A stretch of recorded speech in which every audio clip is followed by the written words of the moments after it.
प्रणय लौटेंगे आपके पास, लेकिन इस वक्त की बड़ी जानकारी सामने आ रही है। पूरे दागिस्तान में आपको बता दें, पूरे इलाके को आप हाई अलर्ट पर रख दिया गया है। दोनों ही प्रांतों को पूरी तरह से ब्लॉक किया गया है। बड़ी जानकारी इस वक्त आ रही है। सड़कों पर आवाजाही भी पूरी तरह से आप देखिए बंद कर दी गई है, रोक लगा दी गई है और सुरक्षा हाई अलर्ट पर किया गया है। किसी भी संदिग्ध व्यक्ति या वस्तु पर नजर पड़ते ही सुरक्षा बल जो है वो किस तरह से सर्च ऑपरेशन कर रहे हैं। तो दागिस्तान में जो आतंकी हमला हुआ उसके बाद उसके दोनों ही प्रांतों को आप देखिए किस तरह से ब्लॉक कर दिया गया है। सड़कों पर आवाजाही रोक दी गई है, लगातार सैनिटाइज करने की कोशिश की जा रही है या अगर कोई आतंकी छिपा है तो उसको ढूंढने की कोशिश की जा रही है। स्लीपर सेल, खासकर वो मददगार जिन्होंने इस आतंकी हमले को अंजाम देने तक इन आतंकियों की मदद की है, उनको भी ढूंढ निकालने की कोशिश की जा रही है। अब तक इस घटना में आपको बता दें 6 आतंकी ढेर किए गए। सुरक्षा बलों ने 6 आतंकियों को ढेर किया है, वहीं 15 लोगों की अब तक मौत हो गई है। ये तस्वीरें दागिस्तान की इस वक्त आप देख सकते हैं, जहां पर अब सड़कों पर आवाजाही पूरी तरह से बाधित कर दी गई है। और चलिए रुक कर लेते हैं हमारे तमाम मेहमानों का, हमारे सहयोगी का भी। AK शिवास जी हमारे साथ जुड़े हुए हैं। AK शिवास जी, देखिए बड़ा सवाल अब यही उठ जाता है कि सिनेगॉग, चर्च आप हमला कर रहे हैं, खासकर जो धार्मिक स्थल है वहां पर। 2 देशों की लड़ाई चल रही है, आतंकवादी हमला जरूर हुआ है, लेकिन जब आप धार्मिक स्थल को कहीं ना कहीं ऐसे हमला करते हैं उस पर, तो एक डिफरेंट टाइप ऑफ मैसेजिंग आप देना चाहते हैं जो और भी देशों में लड़ाई चल रही है। मेरा इशारा आप समझ सकते हैं किस ओर मैं कर रही हूँ। तो ये मैसेज कैसा जाएगा और इसका असर दूसरे देशों पर भी कितना पड़ेगा, मैं आपसे ये भी जानना चाहूंगी। हाँ बिल्कुल शिवांगी, इसमें कोई शक नहीं कि ये स्टैंड अलोन नहीं है। तभी मैं बार बार कह रहा था कि इसकी तारें जुड़ी हुई हैं, चाहे ये रशिया यूक्रेन वार हो या इजराइल हमास वार हो। जिस प्रकार से आपका ये चर्च के ऊपर भी हमला हुआ है और यहूदी प्रार्थना स्थल पे भी हुआ है, तो ये कोई ऐसा तो है नहीं कि इनोसेंट लुकिंग एक प्रकार टेररिस्ट एक्शन है। इसकी तारें इन लड़ाइयों से जुड़ी हुई है और यही एक कॉज ऑफ कंसर्न। और सच्चाई ये है, रूस के लिए सबसे बड़ी प्रॉब्लम क्या है कि रूस को, जैसे बिल्कुल ठीक कह रहे थे, 2 फ्रंट पे लड़ाई लड़नी पड़ेगी।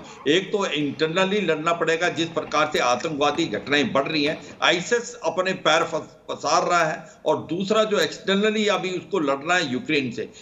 प्रॉब्लम क्या है कि जिस प्रकार से रशिया यूक्रेन वार एक प्रकार से रुकने की बजाय बढ़ती जा रही है, क्योंकि इसलिए बढ़ती जा रही है कि रिक्वायरमेंट दोनों तरफ के बड़े अलग अलग हैं। रूस ने 18 से 20% इलाका जीत लिया है, वो कहता है कि मैं अभी अगर कोई पीस करनी है तो यहाँ से पीस करें, मगर यूक्रेन कहता है कि कोई बातचीत नहीं होगी जब तक आप क्रीमिया और ये इलाका जो आपने जीता है उसको वापस चले जाएं, चाहे वो डोनबस का है, जापोरिजिया, खारासोन है। तो ये है कि कहीं मीटिंग पॉइंट ही नहीं है, और मीटिंग पॉइंट नहीं है, दोनों तरफ से हथियार मिलने हैं, तो ये लड़ाई का दायरा बढ़ेगा। और इसी प्रकार से आप अगर देखिए इसे रोकना होता तो बहुत पहले ही कहीं ना कहीं संजय कुलकर्णी जी ये रुक चुका होता, क्योंकि जैसे युद्ध की शुरुआत हुई आपने देखा होगा अलग अलग देशों में, दोनों ही देशों का जो डेलीगेशन है उनकी मुलाकात हुई, प्रतिनिधिमंडल ने अपनी अपनी बात रखी, रशिया ने अपनी बात मनवाने की पूरी कोशिश की, लेकिन यूक्रेन ने नहीं माना। और अब कहीं ना कहीं यूक्रेन तो दिन ब दिन मजबूत होते जा रहा है, तो ऐसी स्थिति में बिल्कुल भी लगता नहीं कि यूक्रेन अपने हथियार अब यहाँ रखने वाला है। यूक्रेन जो है दूसरे के ऊपर निर्भर है। यूक्रेन में तकरीबन 41 मिलियन की आबादी में 1 मिलियन तो डिस्पर्स हो गए, 8 मिलियन वहां से पलायन कर गए, बचे कहां? उनके पास लोग नहीं लड़ने के लिए। अब हथियार देने के लिए देरी हो रही है। आप देख रहे हैं कि किस प्रकार से ट्रंप एडमिनिस्ट्रेशन और बाइडेन एडमिनिस्ट्रेशन के बीच में यूक्रेन को लेकर के अनबन है, तो ये इससे एड आने में दिक्कत होती है। हवाई जहाज यूक्रेन कितने टाइम से मांग रहा है, अब शायद रिलीज होंगे उनको, जब कब लड़ाई। मतलब हर कोई सोचता था कि हर बार लड़ाई सर्दियों में होती है, इस बार अचानक रूस ने गर्मी में लड़ाई शुरू कर दी। तो ये जो एक तरीके से मैं कहूंगा ये बड़ा मिक्स और बहुत जबरदस्त एक विडंबना से पूरा विश्व गुजर रहा है। अब जो आतंक है वो ग्लोबलाइजेशन से कनेक्टेड है। ग्लोबलाइजेशन में पूरे विश्व भर में सामान इधर उधर, मॉडर्निटी, फ्री ट्रेड होता है। कई लोगों को ये पसंद नहीं है, कई गुटों में फंडामेंटलिज्म है, वो कहते हैं ये चीजें हमारे में नहीं आनी चाहिए। मीडिया को लेकर के दुनिया, अफगानिस्तान में मीडिया था जहां पे लोग देखते थे, वो पूरा बंद कर दिया, औरतों के बरकला। तो एक तरीके से कहीं आइडियोलॉजिकल वॉर चल रहा है, कहीं रिसोर्सेज को लेकर के वो वॉर चल रहा है, कहीं पर अगर लड़ाई चल रही है तो पावर को लेकर के चल रही है कि कौन नंबर 1 बनेगा। तो ऐसे इसमें हम लोगों को इसमें कोई शक नहीं कि हमें सोचना पड़ेगा, बैठ करके बातचीत करनी पड़ेगी। भारत जो है बार बार एक स्टैंड ले रहा है विश्व, बिल्कुल। और देखिए भारत मुखर होकर अपना स्टैंड रखता है, चाहे रूस यूक्रेन की लड़ाई हो, क्योंकि आपको याद हो यूक्रेन में जब किस तरह से रूस ने हमला किया था तो हमारे लिए आप देखिए कि ह्यूमैनिटेरियन जो कॉरिडोर है वो खोल दिया गया था, हमारे छात्रों को वापस भेजा गया था। रूस को के साथ जो हमारे रिश्ते हैं वो भी आप देखिए किस तरह से मुखर होकर अब भारत सबके सामने जग जाहिर करता रहा है। इजराइल से लेकर फिलिस्तीन तक हर बार हमने अपनी बात विश्व स्तर पर रखी है। लेकिन प्रणय, बड़ा सवाल अब ये खड़ा हो जाता है, आतंकवादी हमला हुआ और उसके बाद जिम्मेदारी सीधे आईएस ले लेता है। इसको लेकर भी सवाल खड़े हो रहे हैं, क्योंकि जब आतंकी घटना होती है तो जल्दी कोई संगठन इस तरह से इस हमले की जिम्मेदारी लेता नहीं है। इसको भी बहुत सस्पिशियस नजरों से देखा जा रहा है।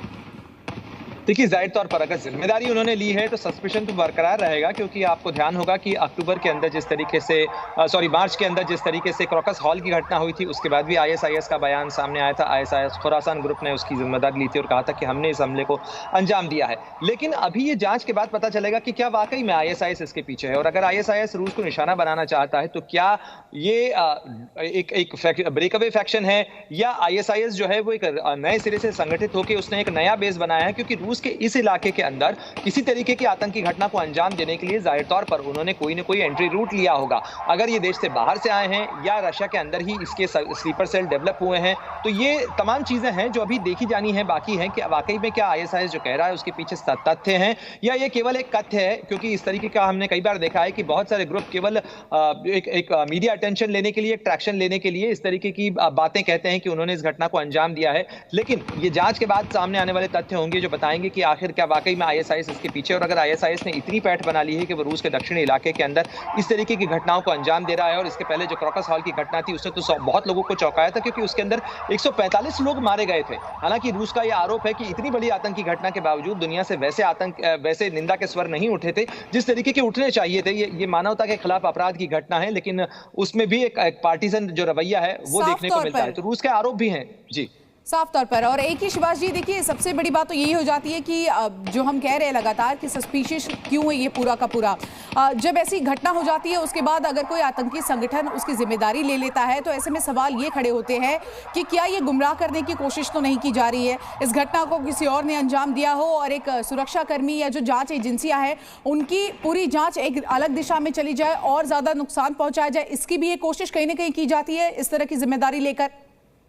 हाँ बिल्कुल, यही तो है कि सच्चाई है कि जब ये हुआ है इमीडिएटली आईएसआईएस ने इसकी जिम्मेवारी ली है। और जो पहला भी हमला हुआ था जो प्रणय उपाध्याय बता रहे थे उसमें भी आईएसआईएस ने लिया, और आईएसआईएस में कहीं ना कहीं उनके जो लोग बच के निकल गए थे वो यूक्रेन की तरफ भागते हुए नजर आ रहे थे। तो इसका मतलब ये कि क्या इसके तार इस लड़ाई से जुड़े हुए हैं, ये एक बड़ा इंपॉर्टेंट है। क्योंकि ये सच्चाई है, एक आतंकवादी ग्रुप इतनी जल्दी इसको मानता है कि हमने किया है। मीडिया पब्लिसिटी एक चीज है, पर दूसरी चीज ये भी है कि कहीं ना कहीं अटेंशन को डाइवर्ट करने की कोशिश है कि आप जो इन्वेस्टिगेशन कर रहे हैं उसको आप डीरेल करें। क्योंकि जो पहले हमला हुआ था मार्च के अंदर कॉस्कस में, उसका अभी तक रूस ने एग्जैक्टली नहीं बताया है कि वो हमला आईएसआईएस खोरासान ने किया था या किसी और आतंकवादी ग्रुप ने किया था। तो ये भी सच्चाई है, ये क्वेश्चन मार्क रहेगा।